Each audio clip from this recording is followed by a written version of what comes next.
नमस्कार. आजच्या बातमीपत्रात मी प्रिया पाडळीकर आपलं स्वागत करते. सुरुवातीला एक नजर ठळक बातम्यांवर. राष्ट्रीय सुरक्षा सल्लागारांच्या बैठकीसाठी येणाऱ्या पाकिस्तानी प्रतिनिधींनी हुरियतच्या प्रतिनिधींशी चर्चा करू नये, भारताचं स्पष्ट प्रतिपादन. पाकिस्तानी सैन्याकडून युद्धबंदी कराराचं आजही उल्लंघन सुरूच, पूंछ जिल्ह्यात पाकिस्तानकडून गोळीबार. दहशतवादी दाऊद इब्राहिम कराचीतच आश्रयाला असल्याचं ताज्या छायाचित्रावरून स्पष्ट. मागणी वाढणार असल्यामुळे भारतीय पोलाद क्षेत्रानं पोलादी होणं आवश्यक, अरुण जेटली यांचं प्रतिपादन. राज्यातला अर्धा भाग दुष्काळग्रस्त जाहीर करावा, धनंजय मुंडे यांची मागणी. लासलगाव बाजारपेठेत कांद्याचे घाऊक भाव 57 रुपये प्रति किलोवर.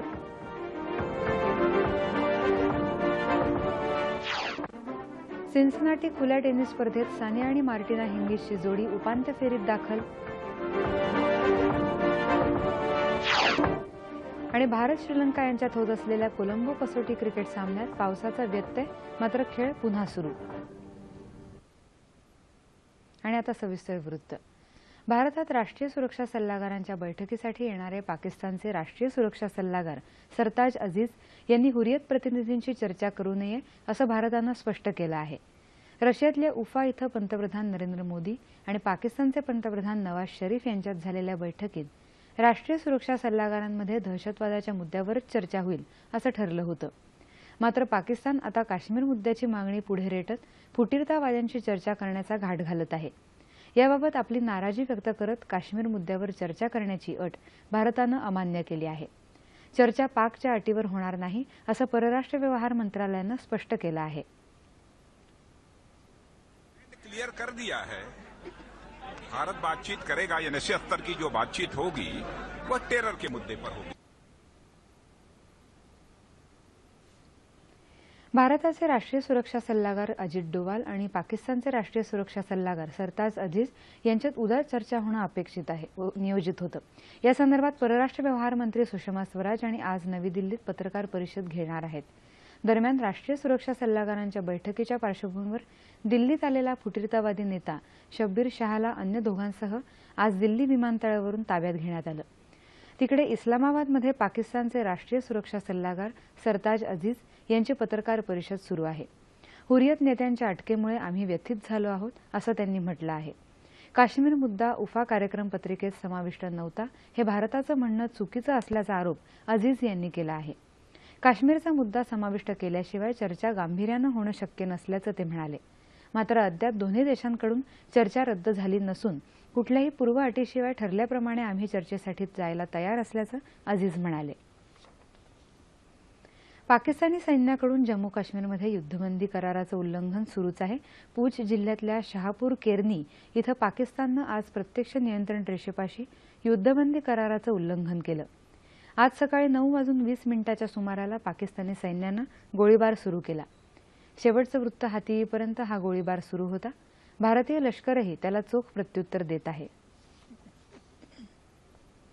मुंबईत झालेल्या 1993च्या बॉम्बस्फोटातला मुख्य सूत्रधार दाऊद इब्राहिम पाकिस्तानात असल्याचे ताजे पुरावे समोर आले आहेत. दाऊदची ताजी छायाचित्र भारतीय गुप्तचर यंत्रणेच्या हाती सापडली असून त्यानं पाकिस्तानात आश्रय घेतला असल्याचं त्यावरून स्पष्ट झालं आहे. इंग्रजी वृत्तपत्र हिंदुस्तान टाइम्समध्ये प्रकाशित झालेले दाऊदचे फोटो आणि अन्य पुरावे यातून दाऊद आपल्या संपूर्ण कुटुंबासह कराचीत असल्याचं स्पष्ट झालं आहे. कराचीतल्या दाऊदच्या 3 ठिकाणांचाही खुलासा झाला असून त्याच्याकडे 3 पासपोर्ट असल्याचंही सांगण्यात येत आहे. दाऊदच्या पत्नीच्या फोन बिलावरून ही माहिती समोर आली आहे. या प्रकरणातलं सत्य पाकिस्ताननं समोर आणावं असं आवाहन विविध राजकीय पक्षांकडून होत आहे. नक्षलग्रस्त छत्तीसगडच्या बस्तर जिल्ह्यात दरभा परिसरात विशेष कृती दलाच्या एका पथकावर नक्षलवाद्यांनी काल रात्री केलेल्या हल्ल्यात दलाचे अधिकारी कृष्णपाल सिंग शहीद झाले तर एक जवान जखमी झाला आहे.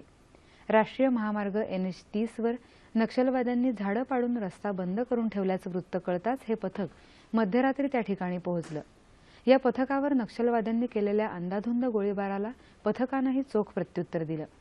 सुमारे 2 तास चाललेल्या या धुमश्चक्रीत सिंग गंभीररित्या जखमी झाले आणि उपचारांसाठी नेण्यापूर्वीच मरण पावले.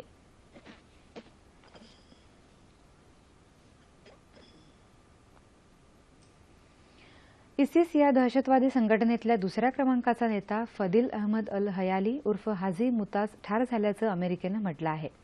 इसिस नेता अबू बकर अल बगदादीचा तो वरिष्ठ उपनेता होता.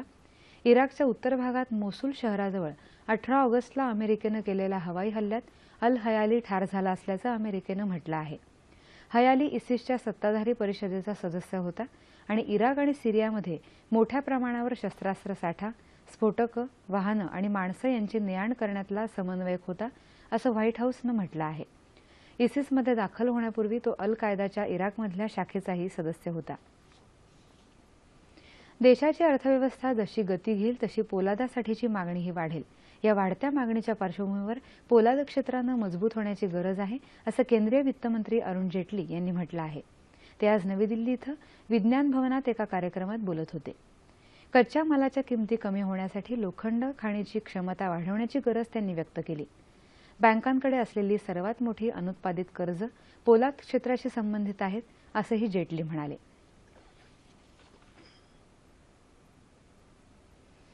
येत्या नोव्हेंबरमध्ये होणाऱ्या निवडणुकीत कल्याण डोंबिवली तसंच कोल्हापूर महानगरपालिकांवर भाजपाचा झेंडा फडकवण्याचा निश्चय पक्षाचे प्रदेशाध्यक्ष रावसाहेब दानवे यांनी काल मुंबईत वार्ताहरांशी बोलताना व्यक्त केला. जागा वाटपाच्या मुद्द्यावरून भाजपा शिवसेना दरम्यान मतभेद असल्याच्या वृत्ताचा इन्कार करत दानवे यांनी ही निवडणूक शिवसेनेबरोबर लढवण्याचे संकेत दिले. आता लवकरच 5 आमदार आणि 21 माजी आमदारांचा भाजपामध्ये प्रवेश होण्याची शक्यता असल्याचंही त्यांनी यावेळी सांगितलं. दरम्यान बुलडाण्याचे माजी काँग्रेस आमदार द्रुपदराव सावळे यांच्यासह महाराष्ट्र नवनिर्माण सेनेच्या चित्रपट विभागाच्या काही कार्यकर्त्यांनी काल भाजपामध्ये प्रवेश केला. तसंच या दोन्ही पालिकांमधल्या काँग्रेस, राष्ट्रवादी, शिवसेना आणि मनसेच्या अनेक नगरसेवकांनीही काल भाजपामध्ये प्रवेश केला. राज्यातल्या अवर्षणग्रस्त भागाकडे लक्ष देण्याबद्दल सरकार उदासीन असल्याची टीका करत राज्याचा अर्धा भाग ताबडतोब दुष्काळग्रस्त म्हणून जाहीर करावा, अशी मागणी विधान परिषदेतले विरोधी पक्षनेते धनंजय मुंडे यांनी काल केली. मुख्यमंत्री देवेंद्र फडणवीस यांना मुंडे यांनी तशा आशयाचं एक पत्र लिहिलं आहे. शेतकऱ्यांवर दुष्काळाचं सावट असताना मंत्र्यांचं दुर्लक्ष होत असल्याचा आरोपही मुंडे यांनी या पत्रात केला आहे. गेल्या वर्षी दुष्काळाची परिस्थिती इतकी गंभीर नसूनही आघाडी सरकारनं 133 तालुके दुष्काळग्रस्त जाहीर केले होते आणि या निर्णयाचा शेतकऱ्यांना फायदा झाला, असा दावाही मुंडे यांनी केला आहे.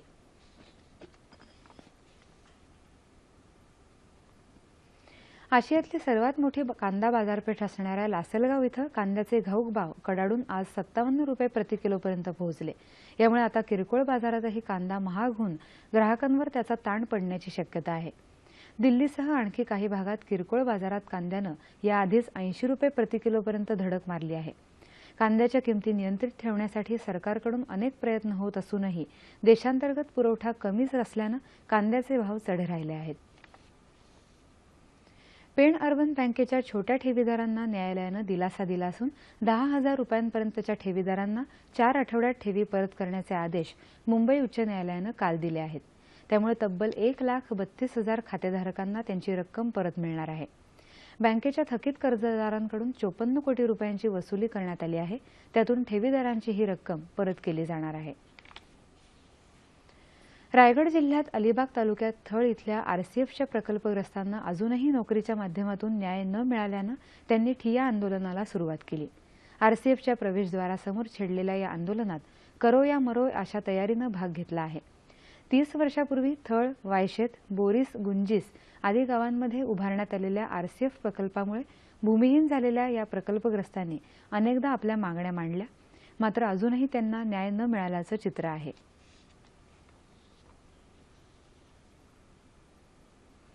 माता, बालक तसंच व्यक्तिगत स्वच्छता आणि जिल्हा परिषद स्वच्छता याकडे सर्वसामान्यांचं लक्ष वेधलं जावं या उद्देशानं धुळ्यातल्या शिंदखेडा तालुक्यात काल मिशन इंद्रधनुष्य आणि माता बालक आरोग्य विशेष जनजागृती कार्यक्रमाचं आयोजन करण्यात आलं होतं.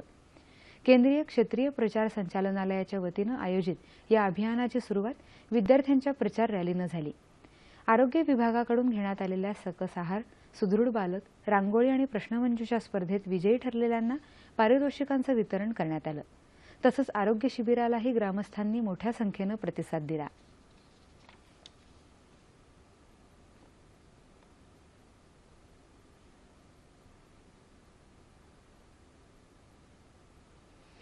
शेतकऱ्यांबद्दल शासन आणि प्रशासनात तसंच सर्वसामान्य जनतेत आदराची भावना निर्माण करण्यासाठी शेतकरी जागर आंदोलन करण्यात येणार आहे, अशी माहिती भारतीय जनता पार्टीच्या युवा मोर्चाचे प्रदेश उपाध्यक्ष राजेश पवार यांनी काल नांदेड इथं दिली।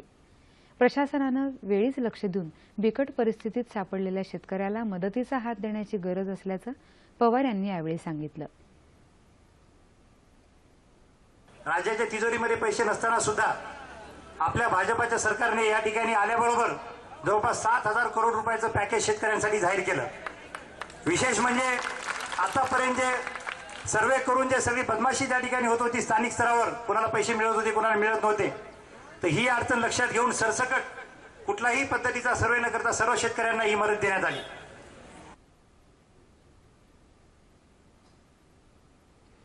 पिकांवर येणारे रोग आणि कीड यामुळे शेतीचं मोठ्या प्रमाणावर नुकसान होतं। याच समस्येतून जन्माला आली झाडावरील रोगांची तपासणी करणारी प्लांट क्लिनिक अर्थात झाडांचा दवाखाना ही संकल्पना अमरावती जिल्ह्यातल्या जसापूर गावात MS स्वामीनाथन रिसर्च फाउंडेशन आणि कॅबी संस्था यांच्या वतीनं नुकताच प्लांट क्लिनिक हा उपक्रम राबवण्यात आला। शेतकऱ्यांनी रोगग्रस्त पिकाचं एक रोपटं तपासणीकरता क्लिनिकमध्ये आणावं आणि कृषी तज्ज्ञांनी शेतकऱ्यांना या पिकांवरील रोग कसा दूर करता येईल, कोणत्या पिकावर कोणता फवारा किती प्रमाणात मारावा याबाबत मार्गदर्शन करावं असा हा उपक्रम आहे। या उपक्रमाला शेतकऱ्यांचा उत्स्फूर्त प्रतिसाद लाभला असून यात महिला शेतकऱ्यांची उपस्थिती उल्लेखनीय होती। प्लांट क्लिनिकमुळे शेतीवर होत असलेल्या जास्तीच्या खर्चाची बचत होत असल्याचं शेतकऱ्यांचं म्हणणं आहे। आम्ही जे झाडं आणतो आमच्या रोगट झाडं किंवा हे इथं त्याच्यावरती कुठल्या प्रकारचे रोग येतात, काय केलं, याच्यावर कुठलं औषध मारलं पाहिजे वगैरे सर्व प्रकारची माहिती इथे मिळते। साधारणतः महिना 2 महिन्यामधून हे लोक येतात, मार्गदर्शन करतात आणि त्याच्याप्रमाणे इथले लोक हे करतात। आज तुम्ही या आमच्या भागामध्ये पाहिलं कपासीचं, संत्र्याचं एकदम चांगल्या प्रकारचं उत्पादन झालेलं आहे गेल्या याच्यापासून आणि लोकांना देखील त्याचा चांगला प्रकारचा फायदा आहे। मध्ये कुठल्या प्रकारच्या रोगाचा प्रादुर्भाव आहे, कीड आहे की रोग आहे, याचं आमच्याकडे जे उपलब्ध टेक्नॉलॉजी आहे, जसं डिजिटल मायक्रोस्कोप आहे, मॅग्निफायर आहे, याच्या सहाय्यानं तपासणी करून जो नेमका रोग आहे, आजार आहे त्या पिकाला झालेला याची तपासणी त्या माध्यमातून करण्यात येते आणि तशा प्रकारचं रेकमेंडेशन म्हणजेच शिफारस फवारणी करता त्या शेतकऱ्यांना दिली जाते।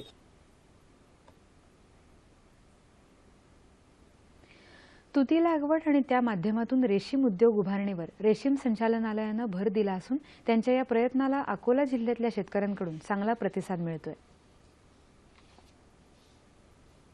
अकोला जिल्ह्यात तेल्हार, आकोट, मूर्तिजापूर, बाळापूर या तालुक्यांमध्ये रेशीम उद्योगाला चालना देण्यासाठी शेतकऱ्यांचे समूह गट तयार करण्यात आले आहेत। या भागात घेण्यात येणाऱ्या कापूस आणि सोयाबीन पिकांच्या तुलनेत तुती लागवडींना कमी पाणी लागतं, त्यामुळे शेतकऱ्यांना ही लागवड सोयीस्कर वाटत आहे। त्यामुळे अनेक शेतकरी बचत गट पुढे येत आहेत। या रेशीम उद्योग व्यवस्थेला चालना देण्यासाठी इथल्या महिला बचत गटाची साथ मिळत आहे। तर या तालुक्यातल्या बारलिंगा गावातल्या 25 शेतकऱ्यांनी तुती लागवड केली असून हे गाव तुती लागवडीचे गाव म्हणून ओळखलं जात आहे।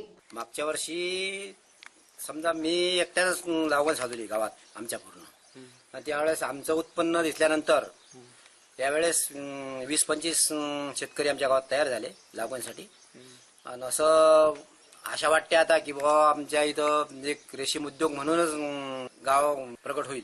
जिल्ह्यात तुती लागवड क्षेत्र वाढवण्यासाठी जिल्हा रेशीम उद्योगाचे विकास अधिकारी आणि प्रकल्प अधिकारी यांच्यासह अनेक जणांचं मोलाचं मार्गदर्शन मिळत आहे। अकोला जिल्ह्यासाठी 240 एकरचा लक्ष्यांक दिला होता।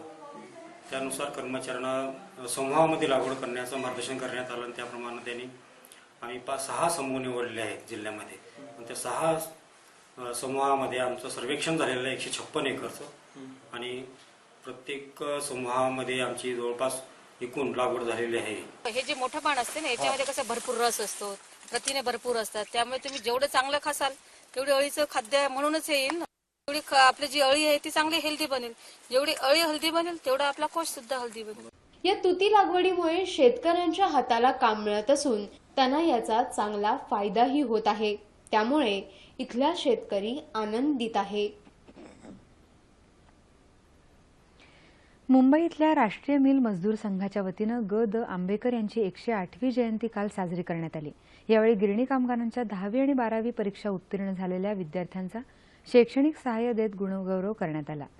तसंच उपस्थित मान्यवरांनी विद्यार्थ्यांना पुढच्या वाटचालीबाबत मार्गदर्शनही केलं.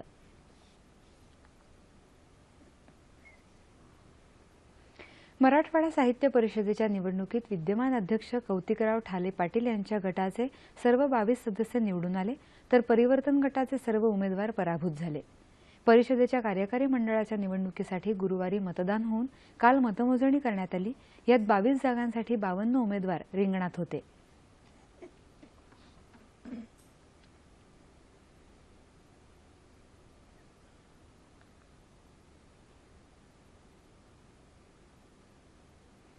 राज्यातील प्राथमिक, माध्यमिक आणि विशेष शिक्षक तसंच आदिवासी विभागातील प्राथमिक शिक्षकांना राज्य शिक्षक पुरस्कार 2014-15 जाहीर झाले आहेत. या पुरस्कारासाठी शासनानं शालेय शिक्षण आणि क्रीडा विभाग स्तरावर 97 शिक्षकांची निवड केली आहे. यात 37 प्राथमिक शिक्षक, 37 माध्यमिक शिक्षक, आदिवासी क्षेत्रात उत्कृष्ट काम करणारे 18 प्राथमिक शिक्षक, 2 विशेष शिक्षक, 1 अपंग शिक्षक किंवा अपंग विद्यार्थ्यांच्या शाळेतील शिक्षक, 1 स्काउट आणि 1 गाईड शिक्षकाचा समावेश आहे. आंतरराष्ट्रीय दर्जाच्या भेटवस्तू आणि लेखन साहित्याच्या प्रदर्शनाचं मुंबईत नेहरू सेंटर इथं काल उद्योगमंत्री सुभाष देसाई यांच्या हस्ते उद्घाटन झालं. या प्रदर्शनात आगामी उत्सवाकरता लागणाऱ्या भेटवस्तू प्रदर्शित करण्यात आल्या आहेत. तसंच प्लास्टिक भेटवस्तू, हस्तकला, संगणक अशा विविध वस्तू ठेवण्यात आल्या आहेत. हे प्रदर्शन येत्या 24 तारखेपर्यंत सुरू राहणार असून 250हून अधिक भारतीय आणि परदेशी उद्योजकांनी यात सहभाग घेतला आहे. या अनोख्या प्रदर्शनाला देशी विदेशी पर्यटक, विक्रेते आणि वितरक मोठ्या संख्येनं हजेरी लावत आहेत.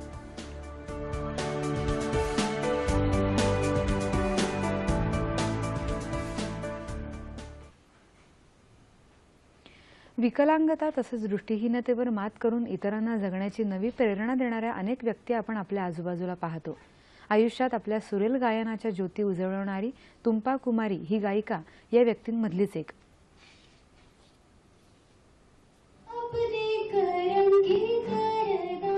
रांची इथल्या दृष्टिहीन आणि अनाथ तुम्पा कुमारीचं सुरेल गायन व्हॉट्सअप, फेसबुक सारख्या समाज माध्यमांच्या सहाय्यानं आज लाखो लोकांपर्यंत पोहोचलंय.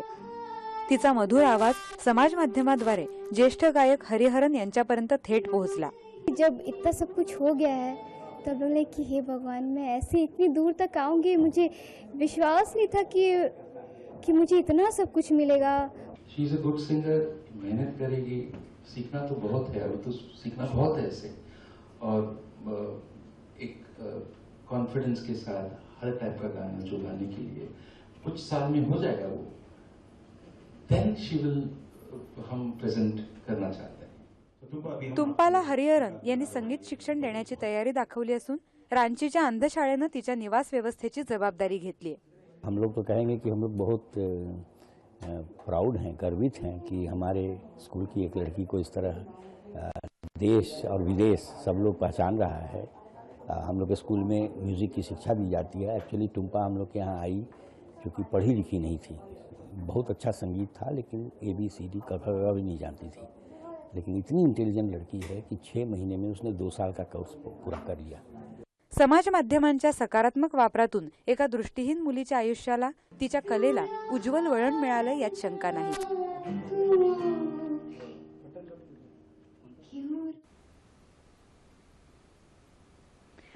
बनारसच्या हातमाग विणकरांनी घडवलेल्या वस्त्रांचं प्रदर्शन मुंबईतल्या डॉ. भाऊदाजी लाड संग्रहालयात आयोजित करण्यात आलं आहे. राज्यपाल चे विद्यासागर राव यांच्या हस्ते या प्रदर्शनाचं उद्घाटन झालं. भारतीय जनता पक्षाच्या प्रवक्त्या शायना NC, केंद्रीय वस्त्रोद्योग राज्यमंत्री संतोष कुमार गंगवार, राज्याचे वस्त्रोद्योग मंत्री चंद्रकांत पाटील यांच्यासह अनेक मान्यवर यावेळी उपस्थित होते. जागतिक पातळीवर भारतीय वस्त्रोद्योगाला चांगली बाजारपेठ मिळावी यासाठी केंद्रीय वस्त्रोद्योग खातं प्रयत्नशील असल्याचं संतोष कुमार गंगवार यावेळी म्हणाले.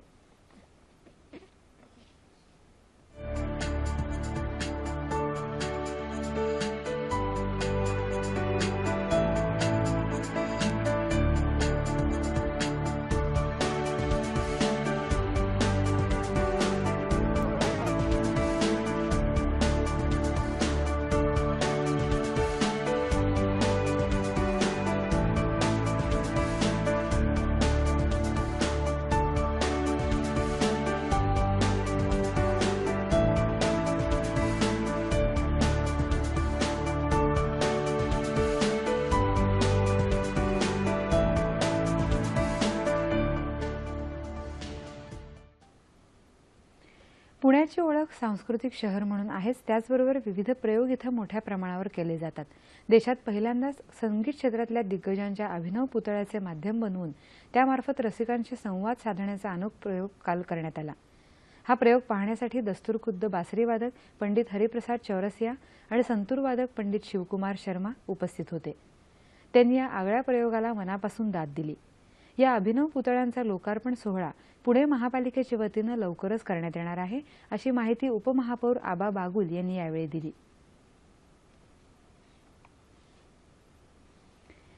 पुण्याच्या गणेशोत्सवाचं आकर्षण असतं ते पुण्यातील ढोल पथकं. पुण्यात सध्या विविध ठिकाणी वाद्यवादनाचा सराव रंगताना दिसतोय, त्याचाच हा वृत्तांत.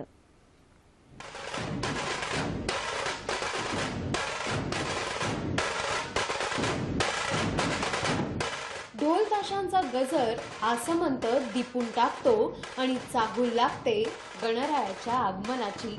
ढोल ताशांच्या गजरात शिस्तबद्ध पद्धतीनं निघालेली गणेशाची मिरवणूक हे पुण्याच्या गणेशोत्सवाचं मुख्य आकर्षण. तरुण तरुणींचा वाढता ओघ या ढोल ताशांच्या पथकात पाहायला मिळत असून पुण्यात सध्या वाद्य वाजवण्याच्या सरावाला गती मिळाली आहे. सगळ्यांना एक वेगळा इकडे आनंद मिळतो येऊन. आमची पोलिसांना आणि नागरिकांना कळकळून विनंती असेल की त्यांनी या वाढत्या ढोलताशाच्या प्रतिसादाला सहकार्य करावे. हे सारं पाहून असंच म्हणावंसं वाटतं, वादनाचा आनंद चागळा बेभान होऊन अनुभवतो सगळा.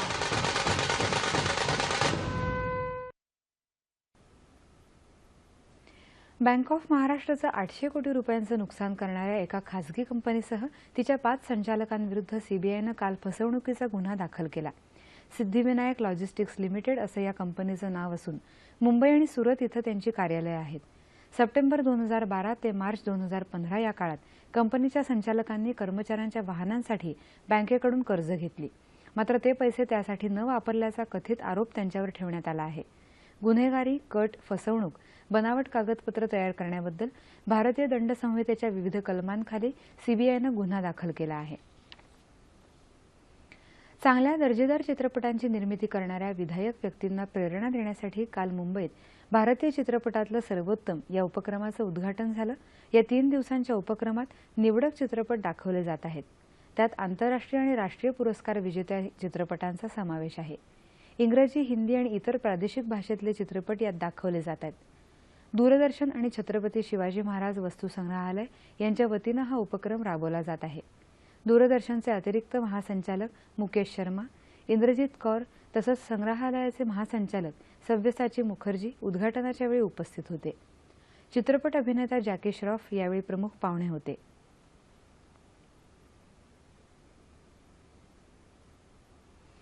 चीनमध्ये बीजिंग इथं आजपासून जागतिक ॲथलेटिक्स अजिंक्यपद स्पर्धांना प्रारंभ होत आहे. या स्पर्धेत भारताकडून 17 खेळाडूंचं पथक सहभागी होत आहे. यात 10 महिला आणि 7 पुरुष खेळाडूंचा समावेश असून ते 9 खेळांमध्ये भाग घेतील. आजच्या पहिल्या दिवशी जमैकाच्या उसेन बोल्टचा 100 मीटर धावण्याच्या स्पर्धेतला सहभाग हे प्रमुख आकर्षण असणार आहे.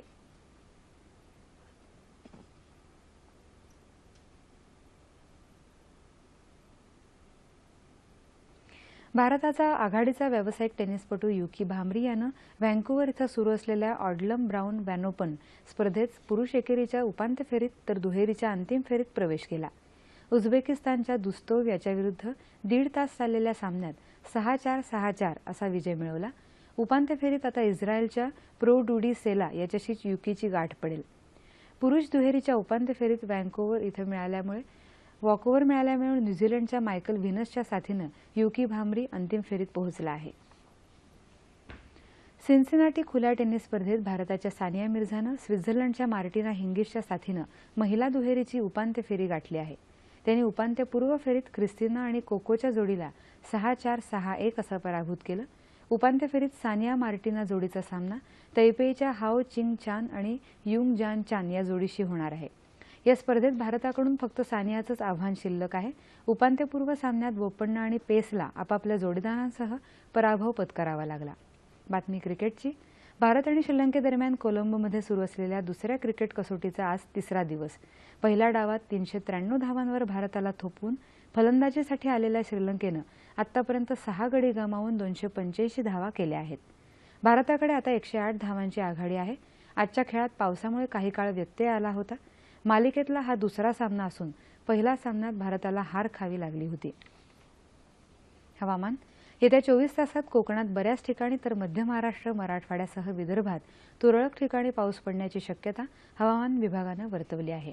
आणि आता शेवटी ठळक बातम्या पुन्हा एकदा. राष्ट्रीय सुरक्षा सल्लागारांच्या बैठकीसाठी येणाऱ्या पाकिस्तानी प्रतिनिधींनी हुरियतच्या प्रतिनिधींशी चर्चा करू नये, भारताचं स्पष्ट प्रतिपादन. पाकिस्तानी सैन्याकडून युद्धबंदी कराराचं आजही उल्लंघन सुरूच, पूंछ जिल्ह्यात पाकिस्तानकडून गोळीबार. दहशतवादी दाऊद इब्राहिम कराचीतच आश्रयाला असल्याचं ताज्या छायाचित्रावरून स्पष्ट. मागणी वाढणार असल्यामुळे भारतीय पोलाद क्षेत्रानं पोलादी होणं आवश्यक, अरुण जेटली यांचं प्रतिपादन. राज्यातला अर्धा भाग दुष्काळग्रस्त जाहीर करावा, धनंजय मुंडे यांची मागणी.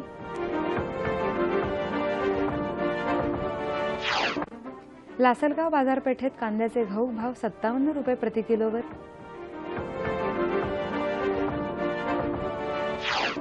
सिन्सिनाटी खुल्या टेनिस स्पर्धेत सानिया आणि मार्टिना हिंगीसची जोडी उपांत्य फेरीत दाखल.